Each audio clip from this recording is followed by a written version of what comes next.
నిన్న ప్రశాంత్ కిషోర్ ఆంధ్రప్రదేశ్లో ఏ ప్రభుత్వం వస్తుందని చెప్పి జ్యోతిష్కం చెప్పాడు. ప్రశాంత్ కిషోర్కి ప్రస్తుతం ఏ రాష్ట్రంలోనూ కూడా ఎవరు కూడా అతన్ని ఏ రాజకీయ పార్టీ వ్యూహకర్తగా పెట్టుకోలే.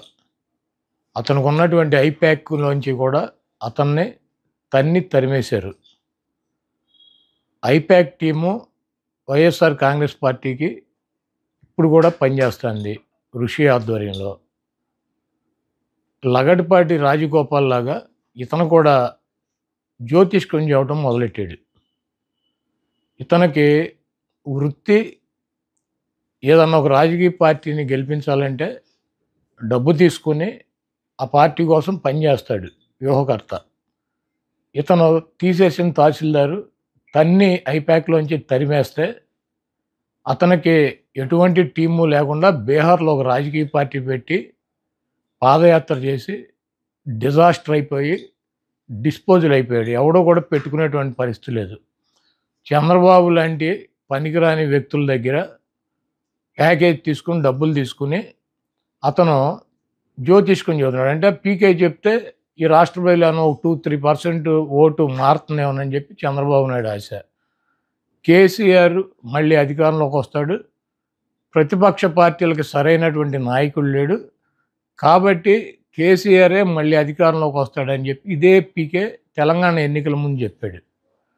రాజస్థాన్లో కాంగ్రెస్ పార్టీ డంపింగ్ మెజార్టీతో వస్తుంది, అక్కడ బీజేపీ ఎట్టి పరిస్థితిలో రాదని చెప్పి జాతకం చెప్పాడు. ఛత్తీస్గఢ్లో కాంగ్రెస్ ప్రభుత్వమే మళ్ళీ ఏర్పడుతుంది, బీజేపీకి 1% కూడా అవకాశం లేదని చెప్పి జాతకం చెప్పాడు. ఎప్పుడు ఇవన్నీ కూడా ఈ 3-4 నెలల్లోనే చెప్పాడు. మొన్న జరిగినటువంటి డిసెంబర్ ఎన్నికల్లో ఈ 3 రాష్ట్రాలకి జాతకం చెప్పాడు. ఇప్పుడు వచ్చి ఆంధ్రప్రదేశ్లో జగన్మోహన్ రెడ్డి గారు గెలిచే అవకాశం లేదు, తెలుగుదేశం పార్టీ గెలుస్తుందని చెప్పి జ్యోతిష్కం చెప్పాడు.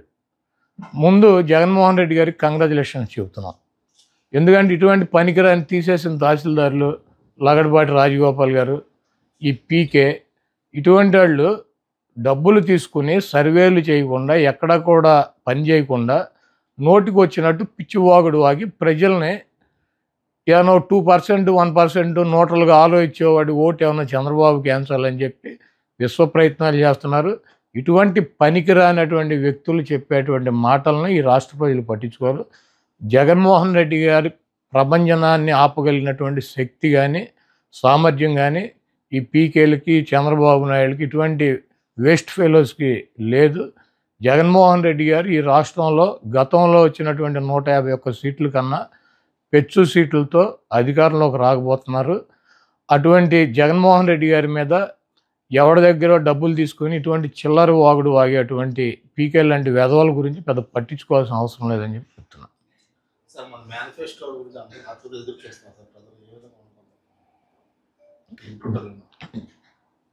మా రాజకీయ పార్టీకి మాకు వ్యూహం ఉంటుంది. సిద్ధం అని చెప్పి సభలు పెట్టి ఈ రాష్ట్రంలో ఉన్నటువంటి 175 నియోజకవర్గాల్లో ఉన్నటువంటి కార్యకర్తలను కానీ వైఎస్ఆర్ సానుభూతి పరులను కానీ మా పార్టీ అధికారంలోకి రావాలని చెప్పి నిరంతరం పనిచేసేటువంటి నాయకుల్ని, కార్యకర్తలని, సానుభూతి పరులని ఒక చోటకి చేర్చి జగన్మోహన్ రెడ్డి గారు ఎన్నికలకి సిద్ధం అని చెప్పి సిద్ధం సభలు నిర్వహిస్తున్నారు. భీమిలిలో మా సభ అయింది, దెందులూరులో మా సభ అయింది, రాప్తాడులో మా సభ కంప్లీట్ చేసాం. ఇప్పుడు ఒంగోలు జిల్లాలో 4వ సభ పెడుతున్నాం, అది 10వ తారీఖున అని చెప్పి అనౌన్స్ చేశారు. మా పార్టీకి ఒక వ్యూహం ఉంటుంది. మొత్తం అందరినీ కూడా 175 నియోజకవర్గాల్లో గెలిపే లక్ష్యంగా వైనాట్ 175 అని చెప్పి సిద్ధం అని చెప్పి మేము సిద్ధంగా ఉన్నామని చెప్పి అన్ని రకాలుగాను మేము ముందుకెళ్తున్నాం. ఎన్నికల నోటిఫికేషన్ వచ్చినాక రాకముందు మేనిఫెస్టో కూడా రిలీజ్ చేస్తారు. ఎందుకు అంత కంగారు? తప్పకుండా జగన్మోహన్ రెడ్డి గారు ఒక మాట చెప్తే ఆ మాటకు కట్టుబడి ఉంటాడు. ఆయనకి విశ్వసనీయత ఉంది, ఆయన చెప్పినటువంటి మాట నిలబెట్టుకుంటాడు అన్నటువంటి నమ్మకం ఉంది ప్రజలకి. అదేవిధంగా మాకు 175 నియోజకవర్గాల్లో అభ్యర్థులు ఉన్నారు, మా పార్టీ క్యాడర్ ఉంది, మాకు ఐప్యాక్ టీం ఉంది, మాకు పబ్లిసిటీ చేసుకోవటాకో లేకపోతే గడప గడపకి జగన్మోహన్ రెడ్డి గారి మేనిఫెస్టోని జారీ చేయడానికి 24 గంటల సమయం మాకు చాలు. కాబట్టి మేనిఫెస్టో జగన్మోహన్ రెడ్డి గారు రిలీజ్ చేస్తారు, వెయిట్ చేయండి. చంద్రబాబు గారు సచివాలయాన్ని కూడా తాకట్టు పెట్టేశారని అంటున్నారు. ఈ రాష్ట్రంలో 4 లక్షల కోట్ల రూపాయలు అప్పులు ఉన్నాయి. దాంట్లో 2,50,000 కోట్ల రూపాయలు చంద్రబాబు నాయుడు చేశాడు. 4 లక్షల రూపాయల్లో 2,50,000 కోట్ల రూపాయలు జగన్మోహన్ రెడ్డి గారు చేసినటువంటి అప్పులు. ప్రభుత్వ ఆస్తులు తాకట్టు పెట్టకుండా బ్యాంకులో లోన్ ఇస్తారా? ప్రభుత్వ ఆస్తి తాకట్టు పెట్టకుండా బ్యాంకులో లోన్ ఇస్తాడా? పలానా తాకట్టు పెట్టాలి, పలానా తాకట్టు పెట్టకూడదు, పలానాది మార్టిగేజ్ చేయాలి, పలానా షూరిటీ చేయాలని ఏమన్నా డాక్టర్ బిఆర్ అంబేద్కర్ గారు రాజ్యాంగంలో రాశారా? సెక్రటేరియట్ ఏంటి చంద్రబాబు గడిదా? ప్రభుత్వాన్ని. ప్రభుత్వం డబ్బులు కావాల్సి వచ్చినప్పుడు, ప్రజలకు అవసరమైనప్పుడు, బ్యాంకుల్లో డబ్బులు కావాల్సి వచ్చినప్పుడు మార్టిగేజ్ చేస్తారు, తాకట్టు పెడతారు, మళ్ళీ డబ్బులు కడతారు, రిలీజ్ చేసుకుంటారు. సెక్రటేరియట్ అని బాబు గడి సొత్తా, చంద్రబాబు గడి బాబు గడి సొత్తా? ఇది తాకట్టు పెట్టారు, అది తాకట్టు పెట్టారంటే వీడు పెట్టినయే పెట్టాలా? కానీ చంద్రబాబు నాయుడు పెట్టినటువంటి ఆస్తులు తాకట్టు పెట్టాలి. ఏమైనా రూల్ ఉందా? రాజ్యాంగంలో రాసి ఉందా పలానా ఆస్తి పెట్టాలి, పలానా ఆస్తి పెట్టకూడదు? అది ప్రభుత్వం ఇష్టం. వాళ్ళు బ్యాంకర్స్తో మాట్లాడి బ్యాంక్ వాళ్ళు డబ్బులు కావాలన్నప్పుడు వాళ్ళు ఏదో ఒకటి మార్టిగేజ్ అడుగుతారు. ప్రభుత్వ ఆస్తి ప్రభుత్వం వాళ్ళు దాన్ని బట్టి వాళ్ళకు ఉన్నటువంటి వెసులుబాటుని బట్టి పెట్టుకుంటారు.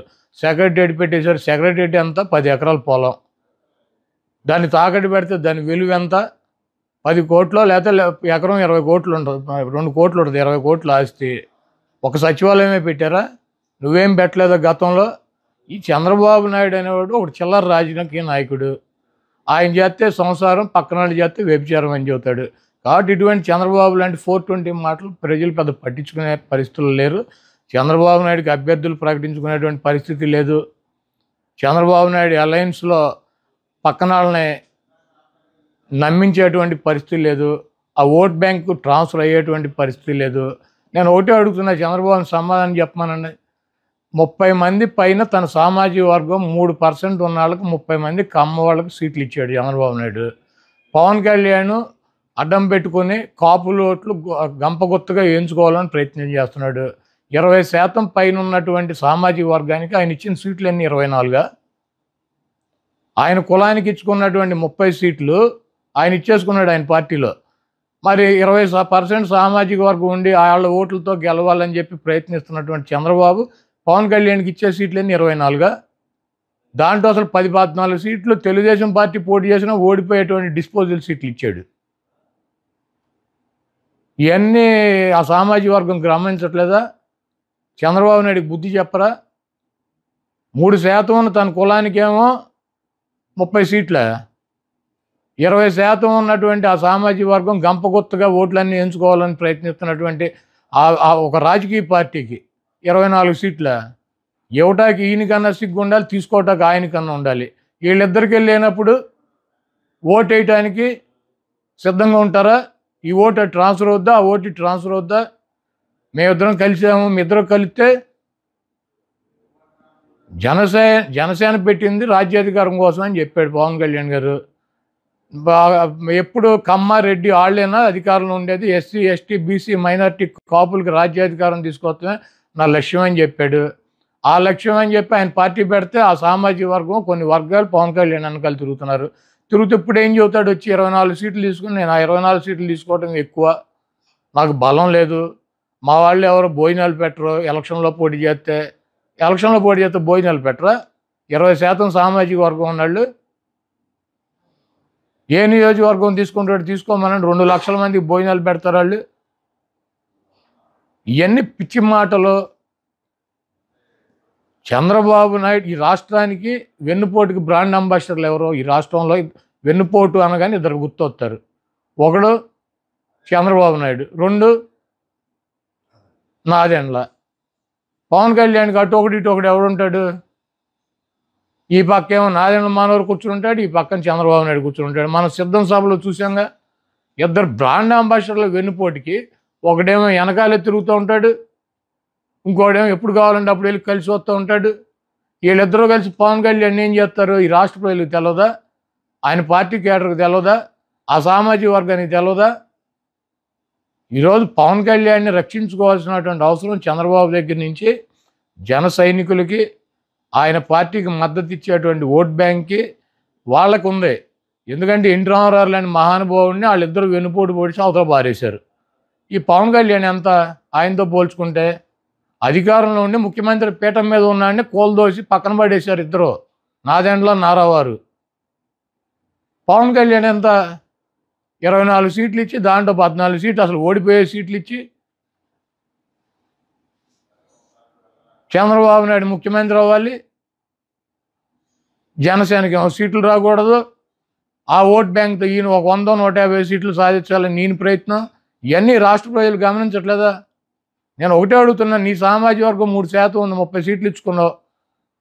20% ఉన్నటువంటి సామాజిక వర్గం ఆయన వచ్చి పార్టీ సపోర్ట్ చేస్తే ఆయనకి ఇచ్చిన సీట్లని 24, అవి కూడా అడిగిన చోట ఇచ్చావా? నీవు ఎట్టి బస్సులో నువ్వు కూడా గెలవలేని సీట్లు వాళ్ళకి ఇస్తావు.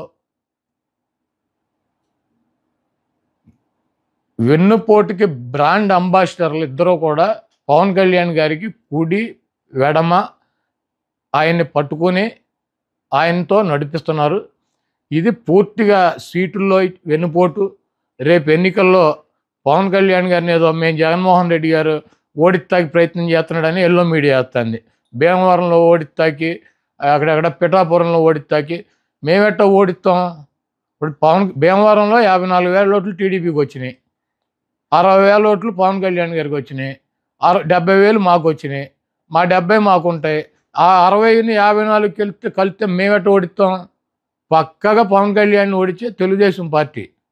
పక్కలో బళ్ళెం ఎందుకు షేర్ అడుగుతారు, వీళ్ళతో న్యూసెన్స్ అని చెప్పి చంద్రబాబు నాయుడు తెలవదా? తెలుగుదేశం పార్టీ కేటర్కి తెలవదా? తెలుగుదేశం పార్టీ వాళ్ళు ఓటేస్తారు పవన్ కళ్యాణ్ గారికి. పక్కా రాసి పెట్టుకోండి, పవన్ కళ్యాణ్ని ఓడించేది వైఎస్ఆర్సీపీ కాదు, తెలుగుదేశం పార్టీ శ్రేణులు, చంద్రబాబు నాయుడు, లోకేష్ ఆధ్వర్యంలో పవన్ కళ్యాణ్ని వాళ్ళే ఓడిస్తారు. వాళ్ళే అక్కడ వైసీపీకి ఓటు వేస్తారు.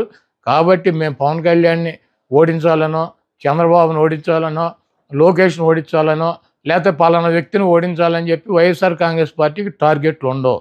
175 నియోజకవర్గాల్లో వైఎస్ఆర్ కాంగ్రెస్ పార్టీ అభ్యర్థులను గెలిపించుకోవటానికి మేము శక్తి వంచన లేకుండా మేము కృషి చేస్తాం, పని చేస్తాం. మా అభ్యర్థులు గెలవటానికి మా వైఎస్ఆర్ కాంగ్రెస్ పార్టీ, జగన్మోహన్ రెడ్డి గారు, మా శ్రేణులు పనిచేస్తాయి. ఎవరిని ఓడించాలి, ఎవరికి వెన్నుపోటు పడవాలి, ఎవరిని నాశనం చేయాలి, ఎవరిని సంకనాగించాలి, ఈ కార్యక్రమం అంతా చంద్రబాబు, లోకేష్ చూసుకుంటారు. వాళ్ళకి కావాల్సినటువంటి సహాయ సహకారాలు వెన్నుపోటు 1, ఈయన వెన్నుపోటు 2, 1కు అప్పచెప్పారు. 1 వెనకాల ఉండే మొత్తం కూడా కార్యక్రమాన్ని పూర్తి చేస్తారు. డెఫినెట్గా జనసేన అభిమానులకు కానీ, పవన్ కళ్యాణ్ గారికి కానీ ఒకటే చెప్తున్నా, బూతులు ఎలా వైఎస్ఆర్ కాంగ్రెస్ పార్టీకి మెజార్టీ వచ్చినాయి, పవన్ కళ్యాణ్ కానీ ఆయన అభ్యర్థులు కానీ ఏ రకంగా డిఫీట్ అయ్యారో రేపు రాబోయే రోజుల్లో ఎన్నికలు అయిపోయినాక వాళ్ళే స్పష్టంగా తెలుసుకుంటారు. చంద్రబాబు నాయుడు చేతిలో వెన్నుపోటుకు గురవుతున్నటువంటి పవన్ కళ్యాణ్ అప్రమత్తంగా కనుక లేకపోతే, ఆయన శ్రేణులు అప్రమత్తంగా లేకుండా గుడ్డిగా ఈ 420ని దొంగలనే కనుక నమ్మినట్లయితే డెఫినెట్గా పవన్ కళ్యాణ్ మూల్యం చెల్లించుకుంటాడు రేపు రాబోయే ఎన్నికల్లో.